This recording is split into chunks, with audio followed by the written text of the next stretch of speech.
Hello, hello, hello. Welcome to Three Skulls Tavern. I had to quickly think about what the channel was called. I'm Matt, your host. Um, Spread out very, very thin at the moment. But here to talk about episode 7 of our Forbidden Lands game. And what a doozy. um, yeah, joining me, as you can see around me here in the Zoom chat, are Eric, Charlotte, and Harry. Thanks for coming along, everyone. And yeah, I guess I'll just jump straight in with what we usually talk about. I mean, if you're watching this now, you've watched 7 episodes of our Forbidden Lands session. If you haven't, I don't know why you're here. We're going to be spoiling our actual play, so probably best to switch it off now. But yeah, But if you like spoilers, welcome. if you like spoilers, feel free to stay on. And Yeah, don't judge, Matt. yeah, yeah, Everyone's I different. hate spoilers, but you might love them. That's fine. Yeah. Yeah, Eric's character dies. How's that? I'm dead. Yep. Right. So Sorry, not sorry.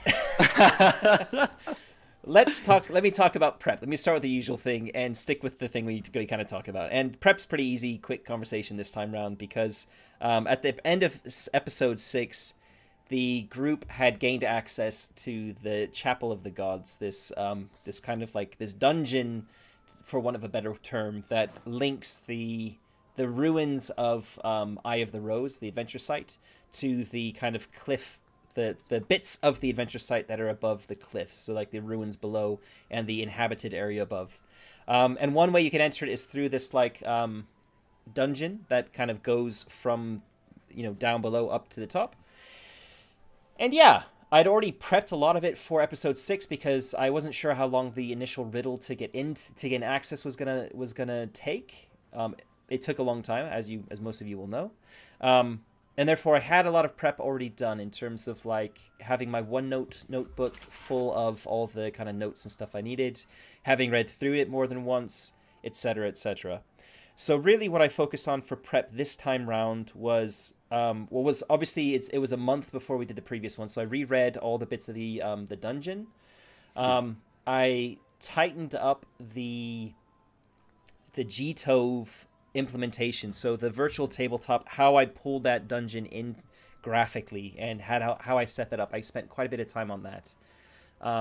And interestingly, because the Fog of War is still quite in a kind of alpha beta state on that virtual tabletop, at the moment you're only able to highlight squares. You have to give like a square grid to any map you upload, and then you can only reveal or hide as a Fog of War those squares. And this is an isometric map of the adventure site of the dungeon, as all of the adventure sites in Forbidden Lands are. And it doesn't sit nicely on a square grid. So Yeah. I'd originally uploaded just an image file of that dungeon, and I was really struggling with how to make the Fog of War work, where I wasn't revealing too much, etc. And in the end, what I did is I've got quite a lot of experience using Photoshop. So I loaded the file into Photoshop, and I basically cut bits of the map out into segments. And I uploaded those as separate image files in Gtove, and I could just hide an entire section. And therefore, as people, and that also meant that the players wouldn't be able to see, because the whole entire map, those little sections of map were hidden, not just by Fog of War, meant that I could, the players would have no real idea of how big the entire dungeon was, because they couldn't see like the like canvas, if you will, of what of where that dungeon was sitting. Yeah. Yeah. So that worked out quite well. It just took quite a long time to create all that. It probably took me like 2 hours altogether to do all the kind of image manipulation in Photoshop, and then uploading it into Gtove, getting it all lined up nicely, because that all has to be done kind of manually. But I kind of felt it was something I wanted to try out anyway. I'm not sure I would do it again because it was a lot of work. Yeah. But yeah, that was basically my prep.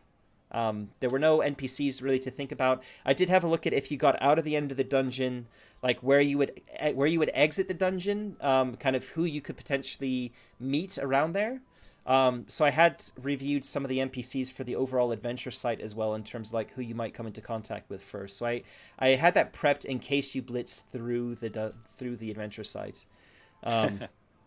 But judging at how the first puzzle went, I wasn't too worried about that. Yeah. Yeah.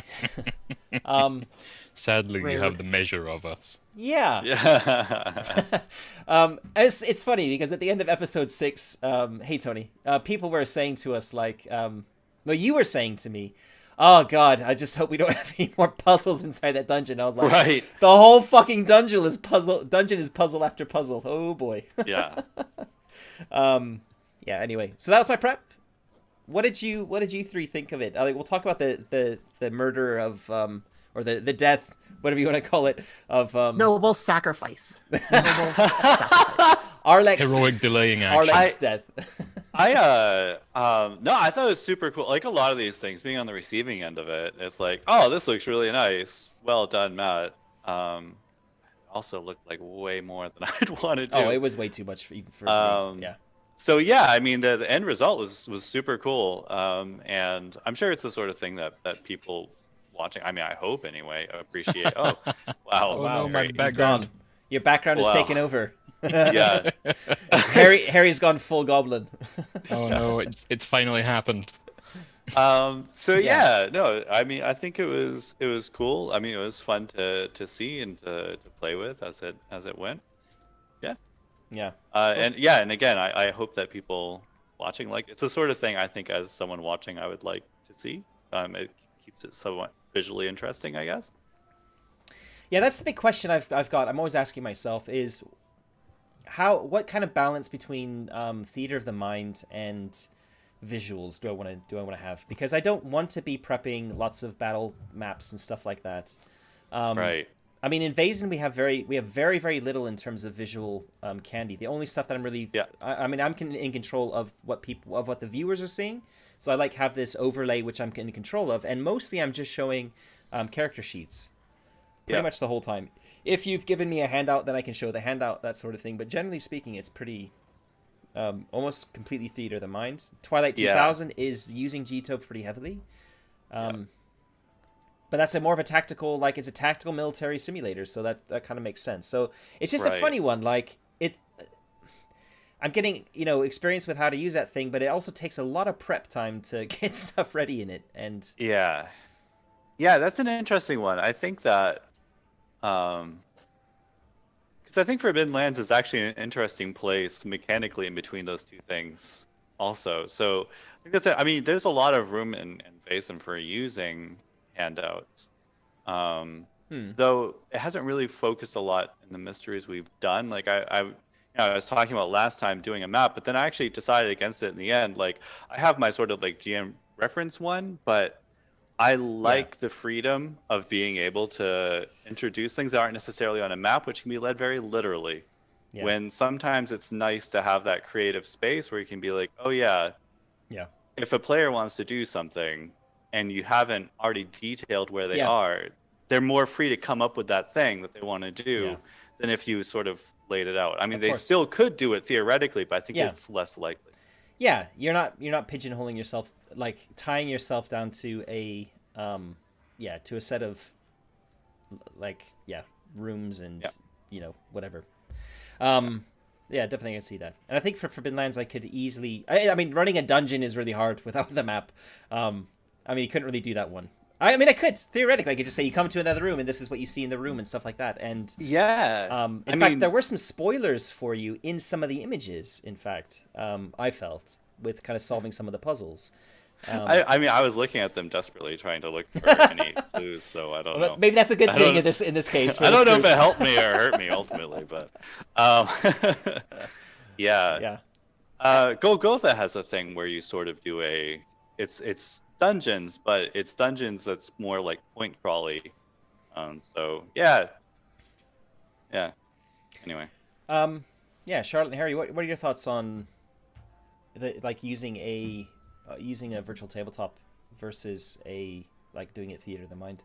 Because I mean Charlotte, for example, I know you've been in a lot of our APs for Mud and Blood. Harry, obviously you were in our cult one too, and that's obviously completely theater of the mind. So how do you feel with having some of the more visual aids with Forbidden Lands?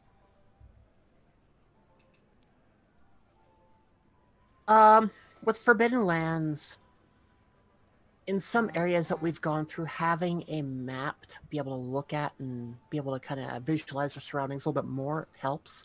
Like going through the dungeon, having a rough guideline of what we're actually getting into was helpful, because I mean it gets kind of hard a lot of times to be able to try and describe everything that we see at every angle that we're standing at. Like when we're going through that one area that had the stone golems, like I was hogging the wall and Harry was running through, and Eric and Ed were already on the other side, and Ed was seeing this grasping hand come out at him. We had spores. It's kind of hard to be able to remember exactly what everybody would see at any point from their vantage point. So having a map to be able to look on at that point is helpful. But when you look back to, say, the AP that we've did for Mud and Blood and Cult, I don't think there was ever a single point in that game where we needed a map.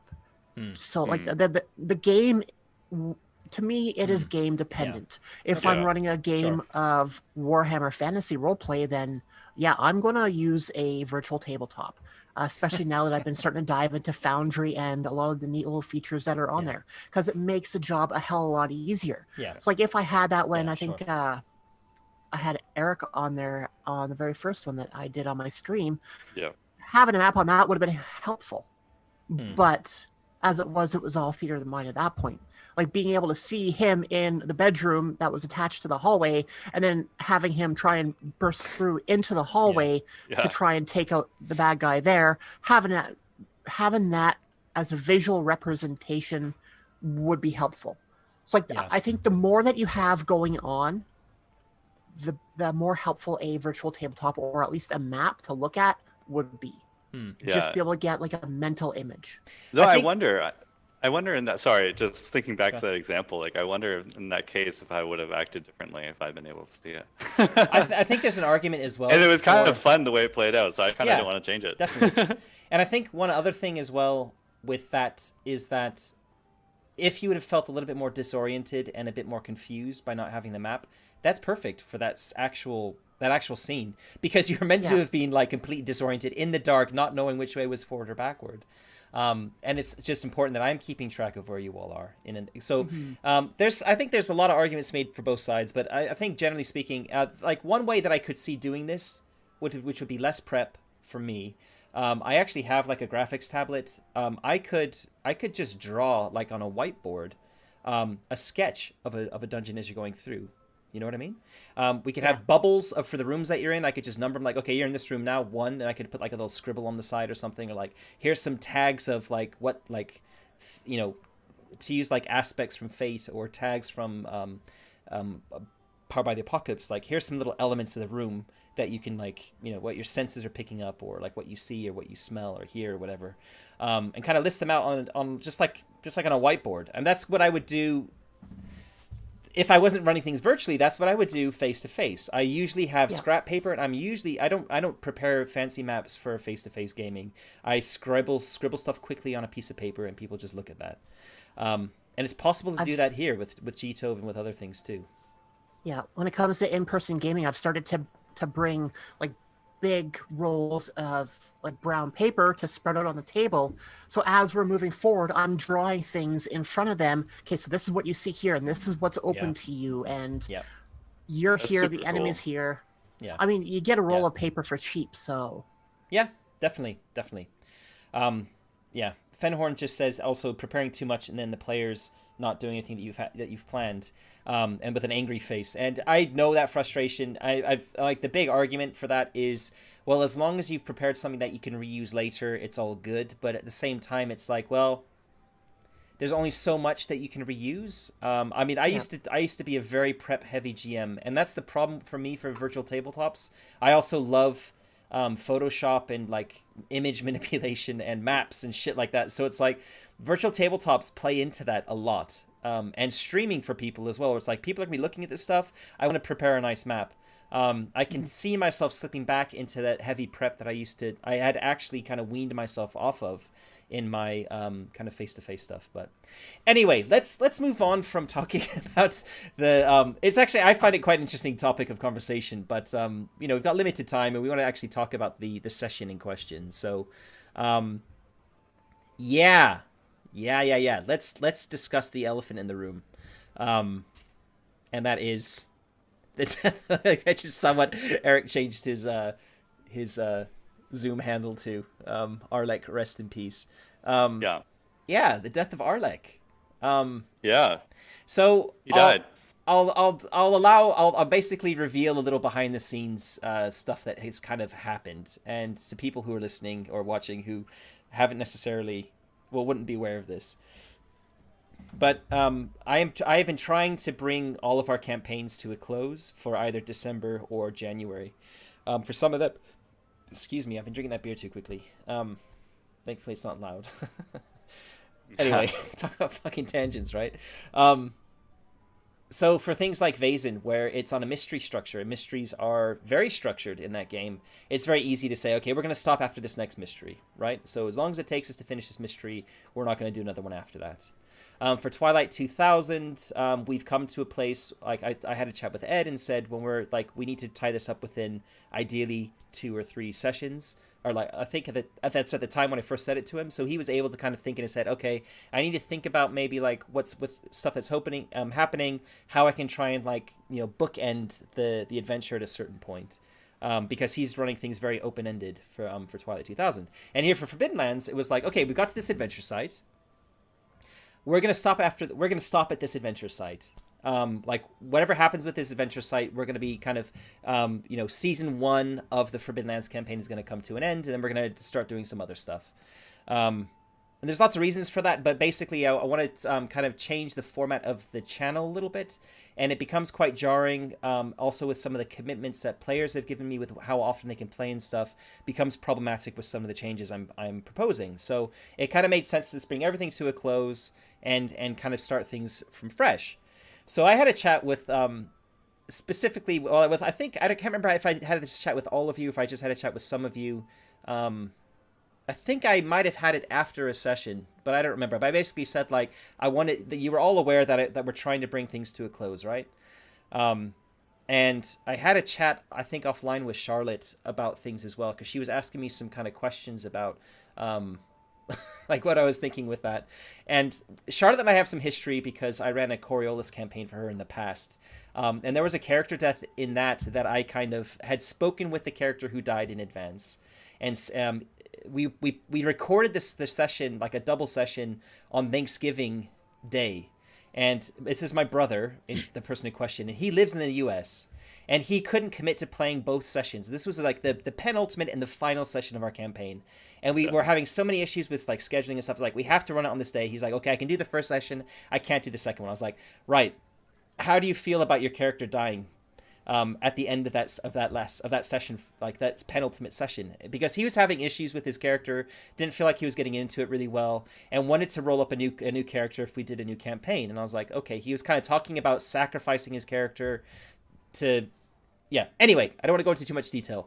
But basically the idea was he'd agreed if there's a good place for his character to die, he was all for it.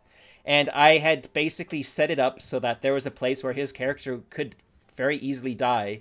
And his character did die, but it was quite arbitrary. It was quite like GM heavy the way I did it. And it bent the other players' noses a little bit out of joint because I kind of didn't mention it to them to have it to kind of increase the shock value for them as players. And I know I can see Charlotte's face. Like, Charlotte has given me a lot of shit for it since. And so anyway, we've had this little history with like player death and stuff. And she knew there was stuff coming up with wanting to bring Forbidden Land to a close. There was some tension within the player characters within the group. And she wanted to kind of like talk to me about... I'll let you maybe say some stuff about this. But we had a little discussion about... like how I would feel as the GM if there was some PvP that happened. So I went into this session knowing that potentially there was going to be something instigated by Charlotte specifically. which I didn't really share with anyone else. Again, because I'm No. maybe a bit of a bastard, but that's like I like that surprise. I want that surprise to be there for you. I want there to be a little bit of shock. So even though it's kind of like maybe a secret between Charlotte and myself, that Charlotte had kind of hinted that she was thinking about maybe doing some PvP for character reasons, and I was kind of like, as long as it makes sense and it's, you know, it doesn't feel too arbitrary, then go for it. I have to say, I was also like, when it happened, I was a little bit shocked too, because it felt like, to me, I was like, oh shit, that just happened. Okay, all right. Well, so all right. let's. Yeah. Anyway, I'll let Charlotte speak, and then I'll. Yeah. Yeah. So Charlotte, why?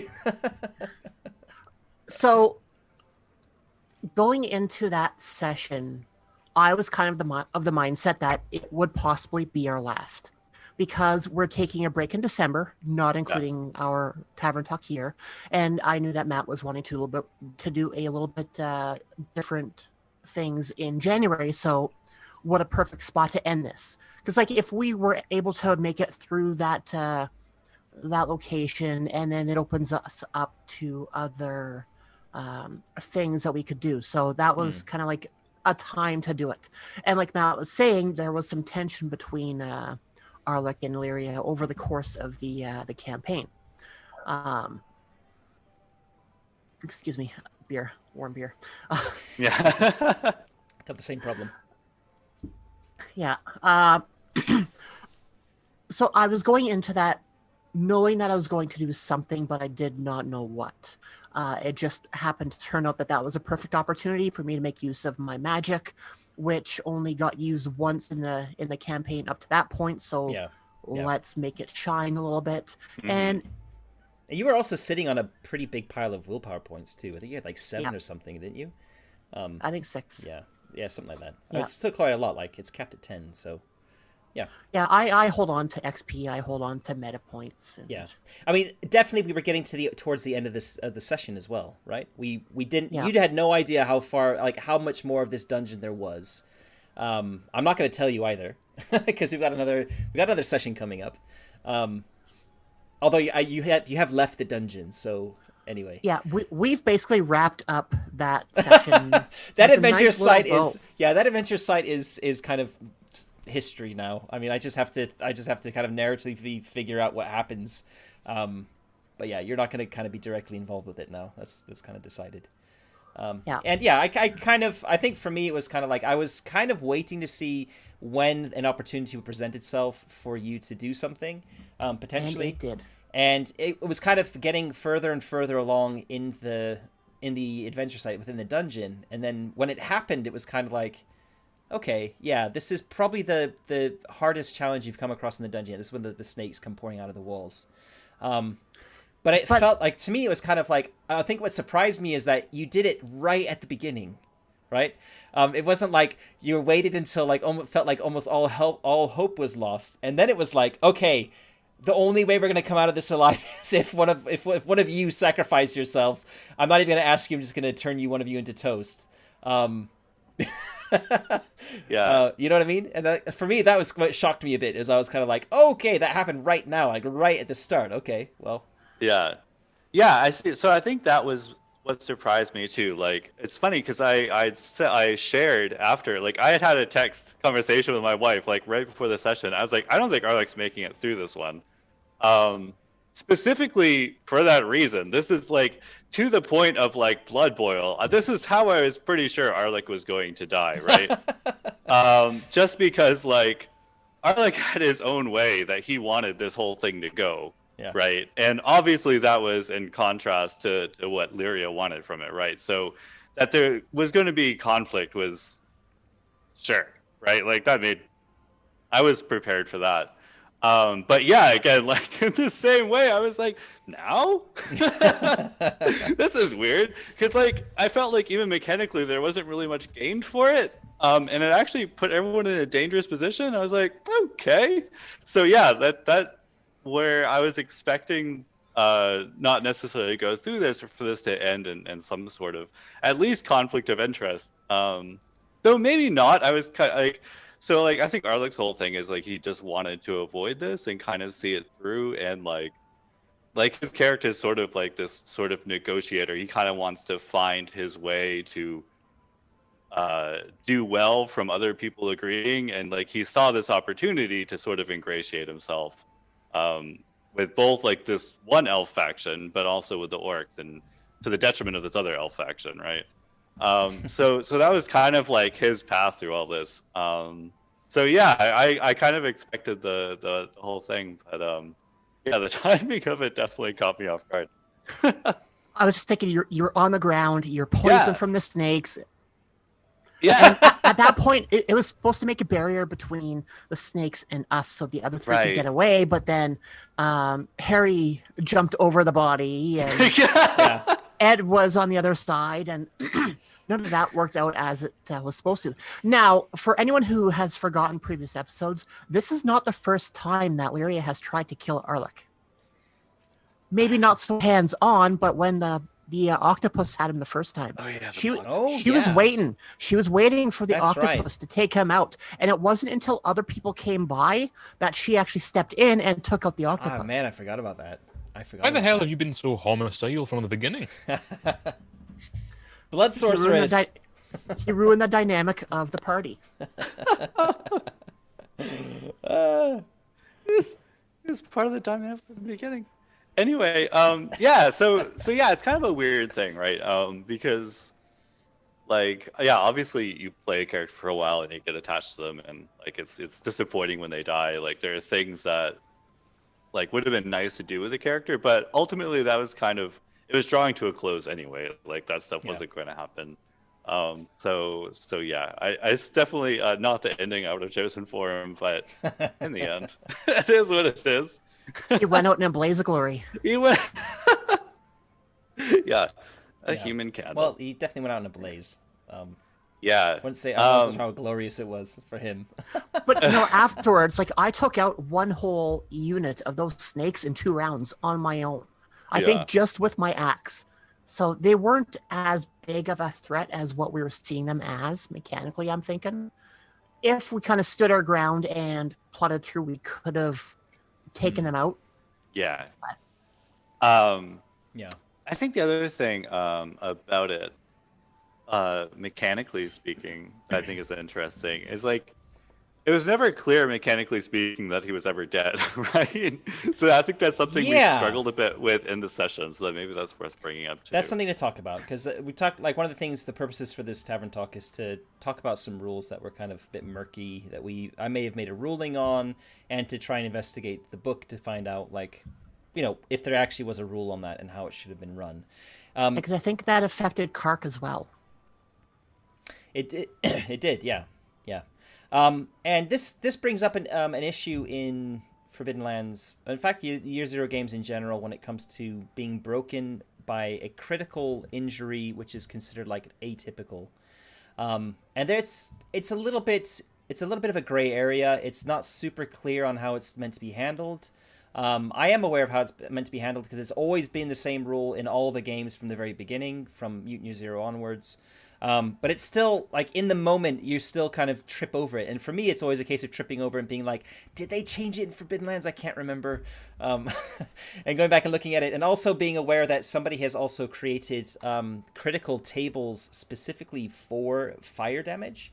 I have those. I've skimmed them in the past, and I think that was also confusing me, is probably dealing with that too. So from my perspective, like, the way, if I kind of get the book out, the way that it's meant to happen is that you basically,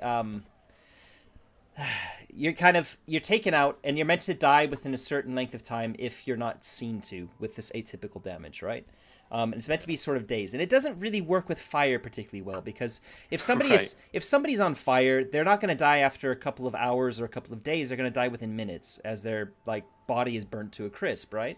And I think that's also why when people have hacked the atypical critical rules for this game, they've focused specifically on fire, because it's the one area that kind of really stands out, I think.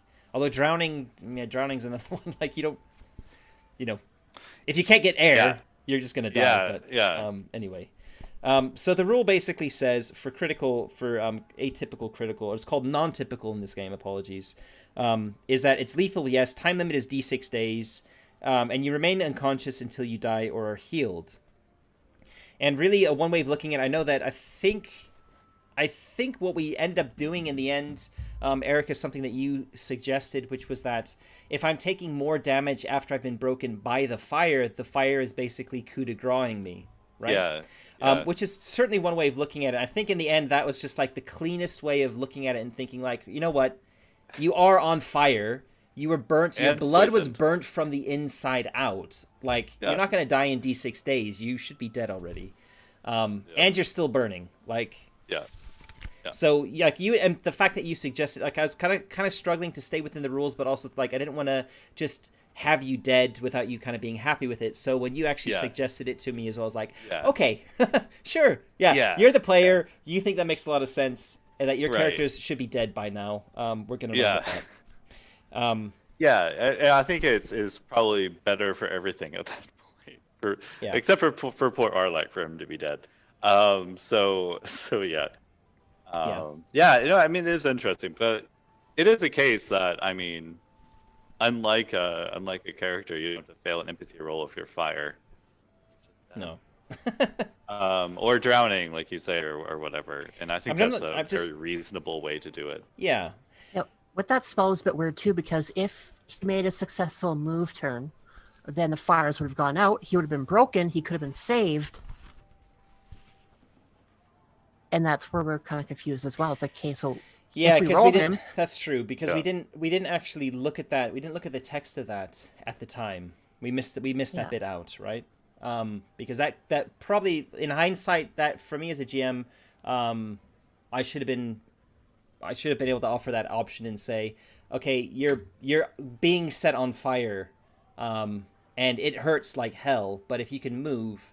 If you make a successful move roll, or if somebody else can move you, then they can put the fire out. I think in this case, though, you were broken by when it happened, so you weren't able to move yourself anyway. And people were trying to move you. I remember people burning their hands trying to move you and not succeeding. So in the end, like I may have missed that bit of it being a possibility, but it was kind of attempted anyway, and you didn't have the opportunity to do it to yourself as well because it broke you. So kind of, it's worth mentioning now, but at the time, I don't think it really would have changed anything.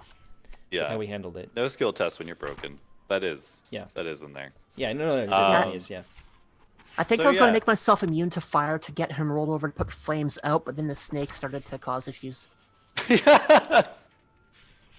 Yeah. Snakes. I was kind of surprised at how. I mean, I ran that dungeon by the book, so I didn't like introduce anything extra. The snakes as well, like. Two groups of snakes, exactly as the book has them, and they're like, it's a long corridor with all these holes in it, and they're full of snakes. Just so you're aware, the way the puzzle through that was to, it talks anyway. Like you can't have any light. If there's any light, the snakes will come out. That makes sense. And it all goes back to the poem, and that now. poem had a clue for every room. And it was kind of hard because you were looking at the entire poem at the entrance, and the clue for the entrance was just the first bit of the poem, which was about blowing into their mouths, and then every line of the poem after that related to one of the rooms. So sorry, spoiler alert for people who might be playing in that in the future. But yeah. So that was one of the, like, if you had kind of clocked that and were going through it as you went, you would have potentially have gotten a clue about darkness for that room, and then the snakes wouldn't have come out. But anyway, there's a bit of discussion happening in the chat about PvP and people talking about whether it's a good or a bad thing and that sort of thing. And I think for me as a GM, it happens from time to time. I don't have a problem with it as long as it kind of feels narratively appropriate. I have, like, one of the not first games I've GM'd, when I got back into role playing, my home group, we had a bit of some like personal issues bleed into the game, and we did have a session of PvP, which ended a campaign that I was running, and that really pissed me off for a while. I stopped GMing for like probably about 4 or 5 months after that happened, which was fine because my home group was made up of just a bunch of GMs anyway.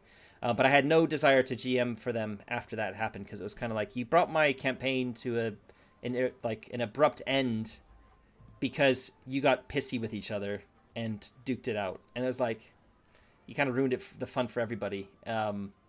But yeah, like, that's not cool. I don't like that sort of thing. But as I said, like, in this instance, I talked to Charlotte about it before. She was aware of all the stuff that had happened.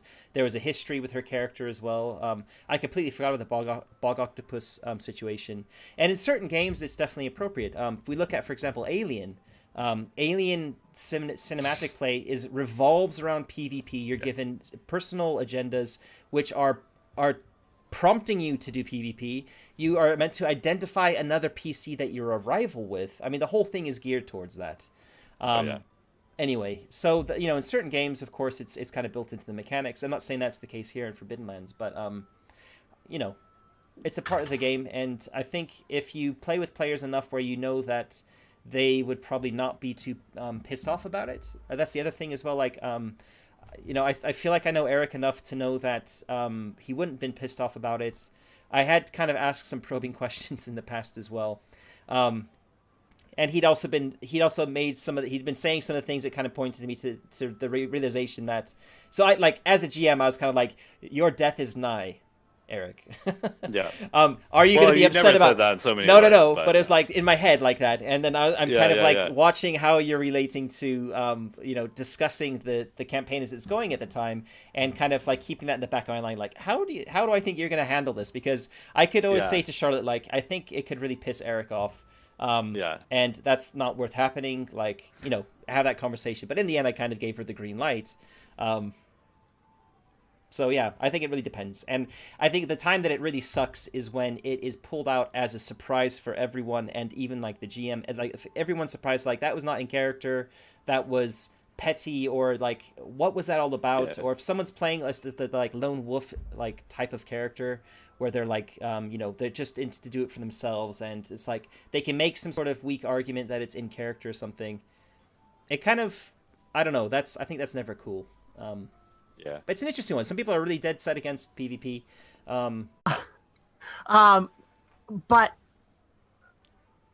yeah, when we're doing an AP, when we're doing a stream game, we have a limited amount of sessions that we're going to get through a scenario. And I see this as a form of entertainment. So, you know what? Bringing that drama, boom, it is brought. Oh, yeah. It got attention. I mean, look at Simbaroom. We had PvP. I lost 3 characters. Man. Yeah.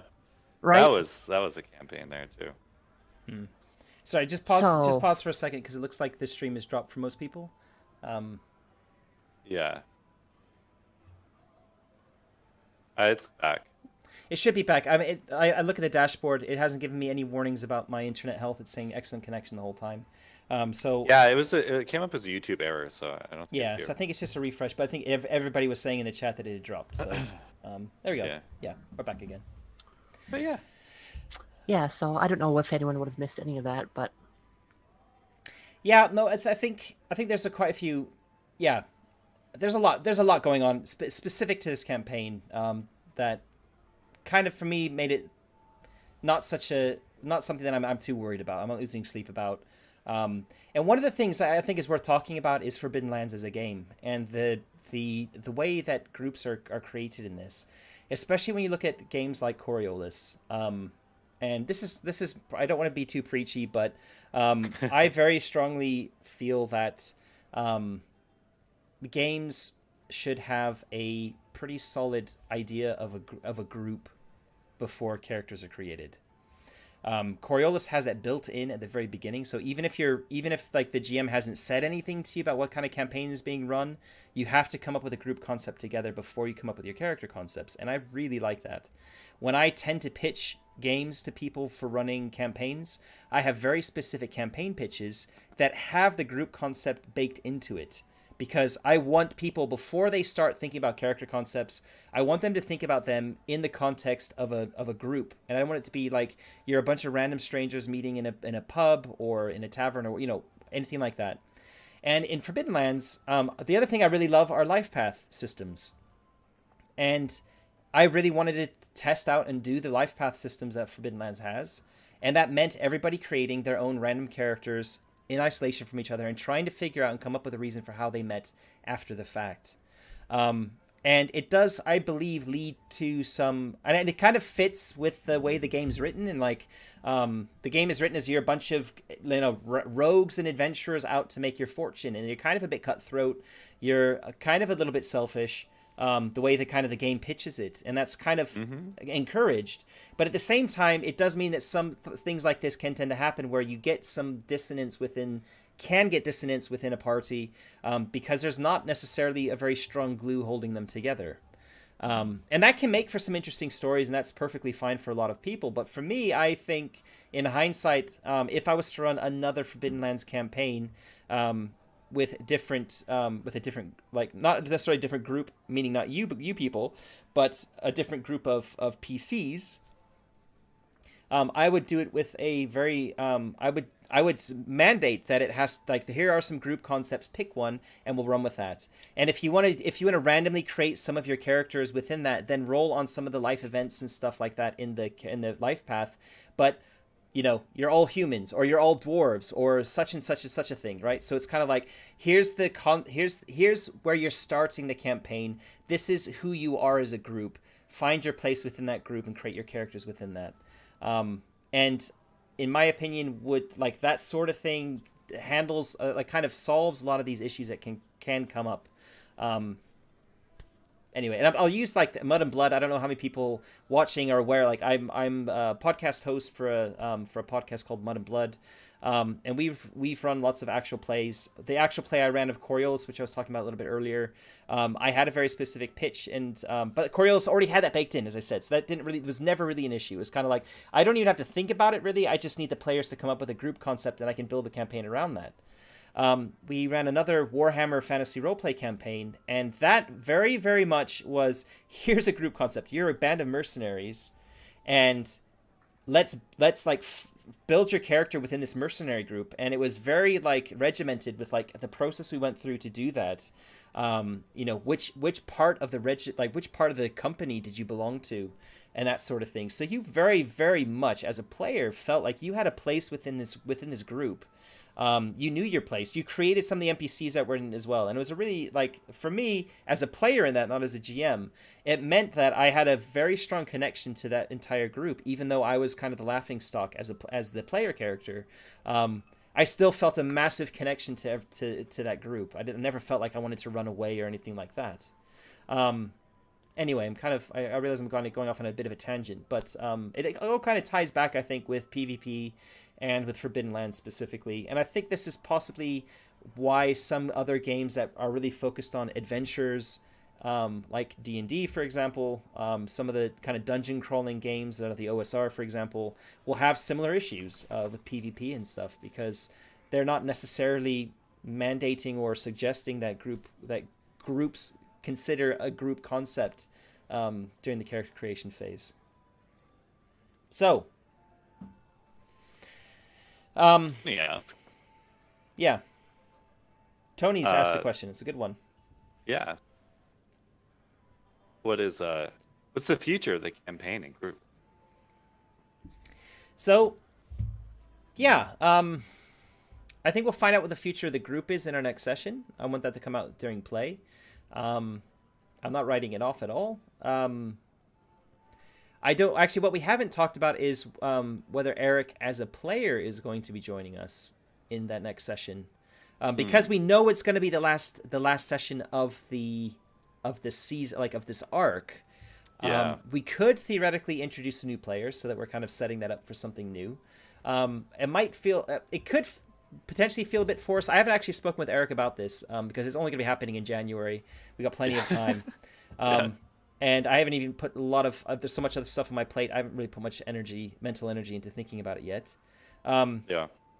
Really, what my intentions are with the next session is to kind of bring some closure to what's happened with how we ended the last session.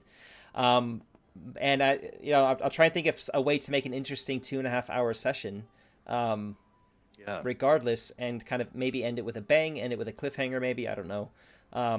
We'll see what happens. But yeah, we'll see about like maybe Eric can come up with a character. There's you're around other people, you're around elves and orcs and stuff right now, so there is there's the possibility that you could create a character which kind of joins the company or the group somehow. Yeah. But then we also have the issue of like how well that character is going to gel with the existing group. Right. Yeah. We'll talk because you about were it. kind of playing the outsider from the beginning. Like you had kind of joined into the group, and I think that was possibly the source of some of the tension. Maybe, I don't know. I don't know. It's a funny one. So Yeah. I guess the answer is this is the end of season 1 as I'm considering it. I do have an intention to return to this. I don't know exactly when. And I intend to return to it the same group of people if everyone's still available when we return to it. If not, we might see a slight change in terms of the players that are playing. Yeah, I still want to run Raven's Purge. I still want to kind of see what happens. So I don't see this as putting it on a shelf. This isn't like our Coriolis campaign. I don't think, anyway. If Forbidden Lands is going to be run on the channel again in the future, and I definitely think it will be, it'd be odd to start running a different Forbidden Lands game, I think. Right.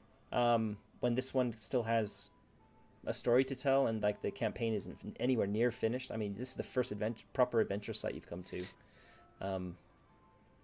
Yeah. And that's the other thing to talk about. Like there's an entire like meta campaign going on for Raven's Purge, for the actual published campaign.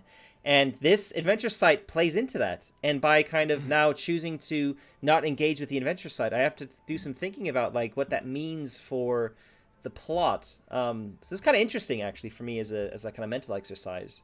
And I haven't really started doing the mental gymnastics with that because the assumption is that you deal with it directly as players. And that's not happening now. So yeah. Anyway. Cool. Perry, what are your thoughts? You've been very quiet. Yeah, I was gonna say the same thing. I had thoughts on a previous subject, but we're well past that now. Okay, which subject was that? Just out of curiosity. It was about the use of maps and such like. Okay. Well, you do a lot of GMing online, right? With your 40K. What do Yeah. you do for that one? I mostly use almost entirely theater of the mind because I lack a lot of time for preparation. And because I simply can't do the prep, I really just have to get on with the alternative. And I also think it varies greatly by the individuals that you're playing with. Yeah. The people who I play Pathfinder with, for example, I think they would be utterly lost without a very detailed dungeon map, square by square. And I think anything else would just make them bored and frustrated because they're just unable to picture it. That's Pathfinder that's too, fair. isn't it? And same with like D&D. I've heard people say that Theater of the Mind they hate Theater of the Mind, and then they go on to give some very D&D specific reasons why, and how it's the GM or the DM in their case trying to cheat them out of their abilities that they've spent their XP on and stuff. And it's like, and if you look at like the arguments they're giving, they're quoting from the book where it talks very specifically about measured distances and stuff. And they need to know how many squares away their enemies are to be able to tactically figure out what they're going to use. It's this whole combat as sport kind of thing. And Pathfinder's the same in that respect, I think. Yes, absolutely it is. So yeah, But can I see think that. I think it's also due to the kind of anxious, not very confident people with poor visual spatial reasoning that they are. Yeah. They struggle to hold an image in their mind if they can't see it on a piece of paper or a screen. It's not their fault, and that's not a bad way to be. It's just I'm very unlike that, and I find it difficult to imagine how it would be to not be able to imagine things. I would suggest that might be down to just what they're used to. My D&D, my home group who had always played D&D was like that very much from the beginning, and we got away from that. in the end. We do a lot of theater of the mind now, but there was always had to be a battle map. There always had to be a map, and we're always there was a lot of prep done to make the maps look really nice and everything. And or even if they didn't look nice, there was always a map that somebody would pull out, and everyone would be like, "Ooh!" And you would never imagine having a combat encounter without a map, even if it was like a random one where like we'd surprise the DM, I guess technically. We had all the we had like these square gridded vinyl things where you could draw on with a dry erase marker. You could just kind of quickly draw a map on it. There's people like that, but I think part of it is like people can kind of get used to getting out of that kind of frame of mind, but it's difficult, I think, if their frame of reference is a game that relies on that quite heavily. Well, I think. Sorry, go ahead, Harry. No, you go. No, you. No, you've not talked very much so far, so go for it. Yeah, it's just I was very aware of talking over Charlotte far too much lately, and I realized that I should better shut my trap at least once. No, you're good. And I think what I'll probably want to do going forward is when you mentioned the graphic tablet, it was like suddenly remembering a dream that I'd forgotten about till midway through the day. I was like, oh yes, I have a graphics tablet. I can do that. I don't know why I haven't been doing that all this time, except for that I was too lazy to see if there was some kind of online whiteboard thing. It's the thing we're taught. Like, if you're playing online, you use a virtual tabletop, and it's all about maps and fog of war and all that bullshit. Like, it's all everyone talks about. Look at these awesome maps I found. Here's the creator, and here's the one I used, and like that's all everyone talks about. I never think about virtual tabletops because when I started playing remotely, it was long before now. And virtual tabletops were not something that I even thought of existing until, I guess, 2016. Okay. And so it doesn't come to mind because, I've done remote gaming the very old way and pretty much all the other old ways too. Playing chess through the mail. Right. I would do it, except that I loathe chess. Play by post. I hate it with a RPG, passion. Yeah. Yeah, play by post. I mean, I've done that and it's fine, but yeah, COVID's been the best thing for my role-playing game life. Like, finally, people are willing to get on my damn level and be like, "See, you don't have to go outside in the pissing rain and the horizontal sleet. You don't have to deal with the bampots hanging around at the bus stop at 10:30 at night." Oh my god, yeah, I remember doing that in Bristol. Jesus. The last time I went to my local games club, on the way back home, I very nearly got knifed, and I was like, how about fuck that for a game of soldiers? Right. When my home group first started meeting, I didn't have a car, and it was either take the bus or cycle, and I like to drink, so it was usually take the bus. Until it just had a couple of very, very weird run-ins with, special bus people who, at sort of 11:30 at night, when you're literally running from your game so you can catch the last bus of the night because you're all the way on the other side of the city, and it's like you get to the bus stop kind of like panting, like, is it still here? Is it still coming? You look at the thing, and then there's like just some fucking weird drunk guy, like. It's like, so I have to share the space with you because I literally cannot take another bus. Brilliant. Yeah. It's uncomfortable in a physical and social and psychological way. Yeah. Anyway. And yeah, COVID's brought a lot more people into the online gaming sphere, which is great. Yeah. The only maybe one of the only good things about COVID, but anyway. So what you said about the division of theatre of the mind versus mapping things out is, I think I'd like to find the middle ground and just kind of, I like visuals. Obviously I do. Yeah. I like books with pictures, and I'm not ashamed to say it. And use your graphics tablet, mate. Use your graphics tablet. That's all I ever want is to do a game with nice pictures, but I never seem to be able to find the bloody time. Yeah. So I always end up sort of I'll make some recommendations apologizing for not having done more. I'll make some recommendations to you because Well, I'll just say it now. Miro, Miro, is an online whiteboard. We've used it actually, I think, a little bit. We have, yes. It was Yeah. a real discovery. And- I couldn't quite make it work, but if I put Okay. in more time into it, I think I could probably handle it. We can have we can have a chat like offline and do some little technical troubleshooting and stuff, because it's I've done whiteboarding on it with a mouse, not with my graphics tablet, because it's in a drawer, and it worked really well for just drawing simple stuff. So it would definitely work for that, and it's free. So yeah. Anyway. Never hurts. Cool. Yeah, I don't know. It feels like there was possibly some other stuff we could talk about in that session, but it was just kind of really dominated by a character death that kind of just needed to be talked around. So really, Followed by Charlotte, a character funeral. not yet. Yeah. So Charlotte, thank you very much for making the time to be here, so we could get your like, they didn't have to kind of theorize, or I didn't have to kind of I don't know, like, it was good to kind of hear it directly from you in terms of like your reasons and stuff. Yeah. So yeah. Just to double down on being the asshole character, I also had things in play for Kark as well to Yeah, you said get that. his. In other words, Harry, don't get too attached to your character. That's okay, I never do. No, I think at that point all that has kind of bled off.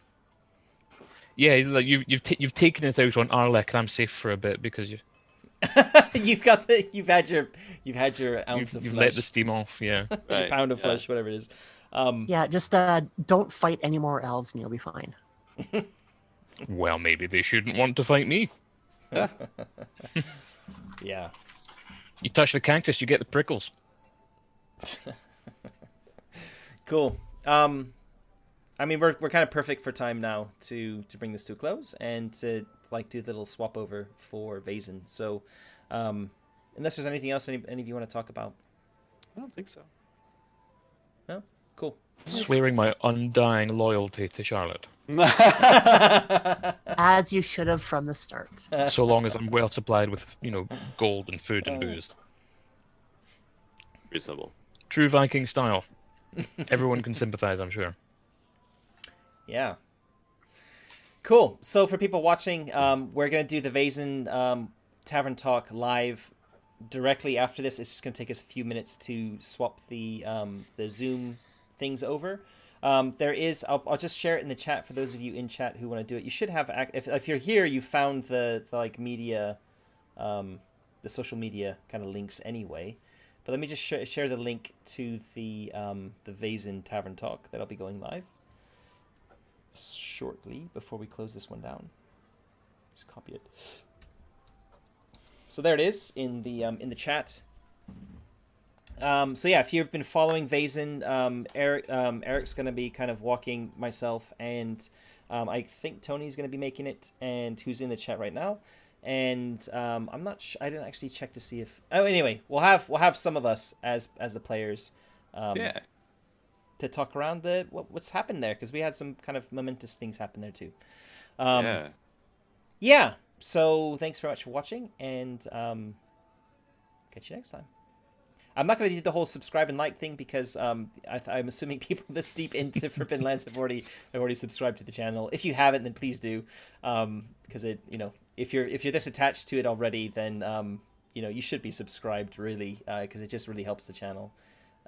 Anyway, It would be cool. Do it for Arlek. do it for Arlek. Subscribe and like for Arlek. It's what he would have wanted. It's what he would have wanted. Cool. All right. Yeah. And thanks all of you for turning up as well. Cool. All right. Catch you later. Thanks again, Matt. Have a nice night.